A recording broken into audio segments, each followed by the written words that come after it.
Z-Rock 106.7 WZRC display in Chicago. Turn it on and rip the knob off. Hey guys, how's it going? So hope you're having a good day today, and I hope all is going well with you. So, we're going to do another radio story video today. But first, I wanted to clear a couple of things up from the Jenny 107.3 video. I had a commenter tell me that actually Z-Rock 107.3 WCZR signed on in January of I believe it was January 1st of 1987. That is correct. I misspoke. I was thinking Z-Rock in Chicago. Now, I'm not going to go through the whole history of Z-Rock. I might do that in another video some other time. But I just wanted to tell a funny story that I heard about Z-Rock 106.7 in Chicago. So, Z-Rock 106.7 in Chicago signed on, I believe it was Labor Day weekend of 1986. And of course, Z-Rock's home base was in Dallas, Texas. So, WZRC was totally satellite fed. And I believe 106.7 in Chicago, I'm not sure how many formats that they had before Z-Rock. According to Wikipedia, they had something called Request Radio, and I don't know what other formats they may have had. But in any case, Z-Rock signed on in the early fall of 1986 or late summer, however you want to look at it. And Z-Rock was on from then until, I believe it was November 1987. Wikipedia says October, but I think it was November, actually. Well, I found a couple of things on an old message board, and I came across this story from the Chicago Tribune, written right after the demise of Z-Rock. I believe the author of the article was Eric Zorn, and that was the Chicago Tribune.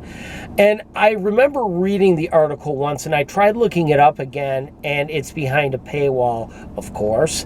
But I remember reading the article a couple of times, and to anyone who's watching me who's from the Chicagoland area who may have used to live there, maybe you can fill me in on some things, and maybe you can correct me if I'm wrong about any of this. Now, I'm going to try to get this as accurate as I possibly can without leaving any holes or without getting anything too wrong here. So, when Z-Rock signed on in 1986 in Chicago, the station got a buzz pretty fast and started developing a following. And, people started tuning in because Z-Rock was playing a lot of music that pretty much no other mainstream rock station wanted to touch.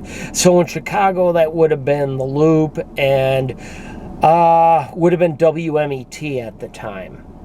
And, Z-Rock was playing stuff like Metallica, which didn't get played on mainstream rock stations at the time. That was before they blew up and they got overrated.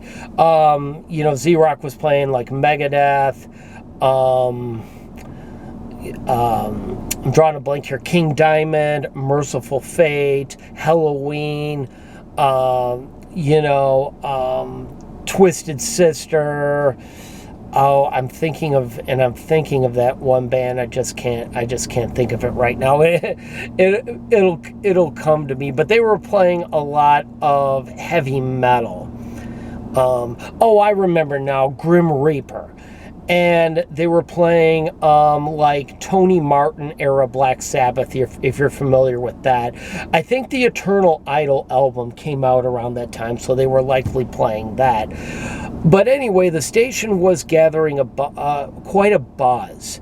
And in the 18 to 34 group, they were immediately showing pretty good ratings because the station appealed mainly to high school kids, and it appealed mainly to blue-collar guys in their 20s and their early 30s, and a few gals too.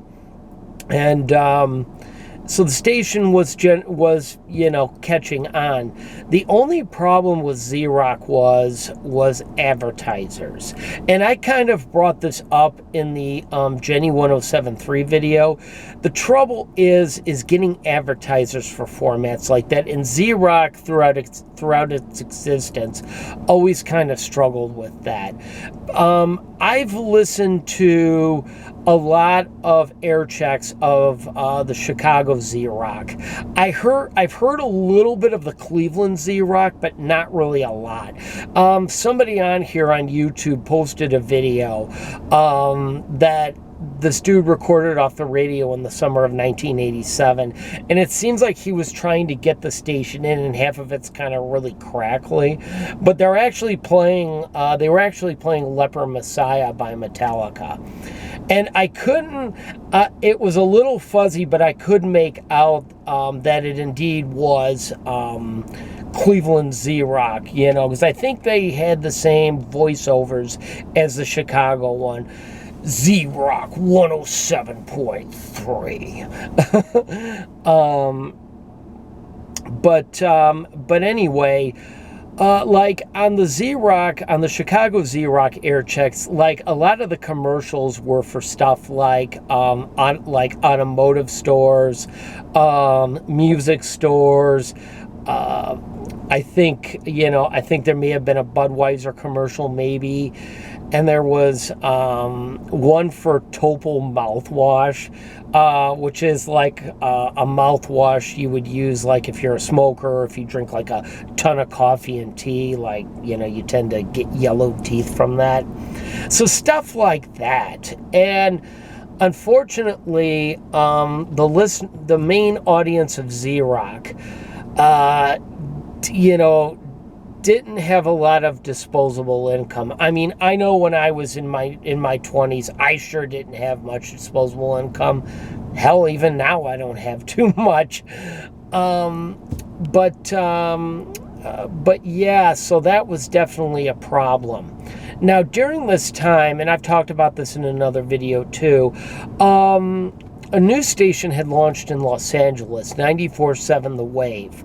And Metro Media started distributing the Wave format around the country. The owners at the time of 106.7, and I don't remember if the station was sold or if the Wave was on under the same owners as Z-Rock. But anyway, 106.7 decided to dump Z-Rock for the Wave, as they saw it as a format that would be a little more advantageous for them, because listeners of like that kind of format, like the Wave, like new age adult contemporary, were typically your 80s yuppies. They were your 40 somethings that basically have arrived. They had bought their house. They had their first or second kid. They were driving the BMW or the Audi at the time. They were living large. And of course, that's the type of audience you want for a radio format, because you can sell a lot more ads that way. So Z-Rock became 106.7 The Wave in, I believe it was November of 1987. Soon after Z-Rock went away, there was an article that I alluded to earlier in the video in the Chicago Tribune. And the author of the article was Eric Zorn. And the article was written in a really sarcastic, kind of funny kind of way. I believe it was titled, "The Dawn of a New Age Has Metal Fans' Heads Banging," or something like that. And it kind of went into this whole thing of how Z-Rock listeners woke up one day to a very rude awakening. They were waking up expecting to hear Lizzie Borden, King Diamond, Merciful Fate, Black Sabbath, Ozzy, that kind of stuff. Instead, they woke up and got serenaded to the sounds of Andreas Vollenweider, Dave Grusin, and Enya.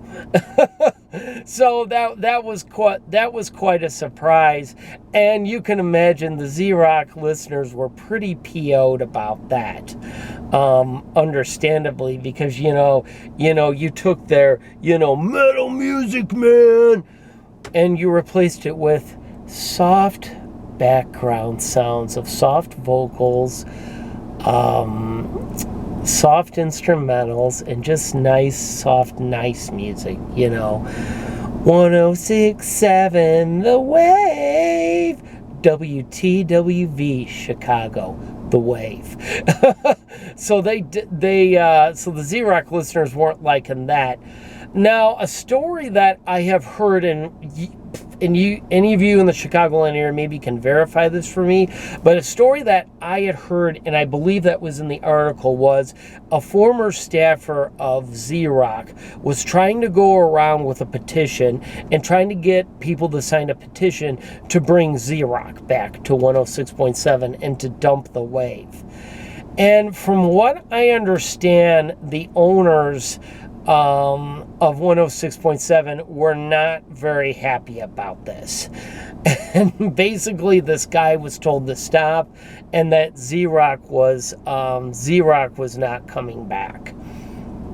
But it kind of, but those type of things kind of show you that sometimes maybe not the biggest stations in town have the most loyal audience to them. And I've seen that in a lot of places, like especially with adult album content, like AAA stations, adult album alternative stations. The audiences are never big, but I mean, gosh, those audiences, I mean, they are loyal. And Z-Rock in Chicago was kind of the same way, and it was kind of the same way in Cleveland too. So, as I kind of see it, if I was going to think of myself as when I was a little younger, and if I was kind of, a teenager or in my 20s at that time, yeah, I would have been pretty mad too. Because, like, when I was in my 20s, I used to listen to that kind of music. But now, as I've gotten a little bit older, some of that metal stuff I just can't take anymore. It's like it hurts my ears now, I guess you could say. And, but it was definitely going for an older audience. But yeah, that's kind of one of those things that always sucks when you find a radio station you like and they get rid of it. And that's what's happened to me a lot. I find something, then they dump it for something I hate. But yeah. Well, I mean, Chicago never saw Z-Rock again. And I'm kind of surprised like an AM station didn't try to pick it up, because back in the day with Z-Rock had a share of AM affiliates, actually, but a metal, I don't think it was full-time, but I believe it was 103.1 WVVX, which was like a kind of a rim shot signal that aired, I mean, the station has aired various formats over the year. I think it's WPNA now, but WVVX had a metal format. I think during the nighttime hours, like in the really early 90s, like about 1990, 1991 or so. And well, there's two 103.1s in the Chicago area, and I can't remember which one it is. I can't remember if it was 103.1 Highland Park or 103.1 Morris. But anyway, but it just goes to show you that if people want good music, they will go and find it. So what do you guys think? Did any of you guys listen to Z-Rock back in the day? Were there any favorite people, favorite DJs, favorite bits, or segments on Z-Rock that you liked? Did you have a favorite artist that they played? Let me know. Well, guys, that's going to do it for me. I want to thank you guys so much for watching. Be sure to hit that subscribe button if you haven't done so already. And as always, guys, have a great rest of your day.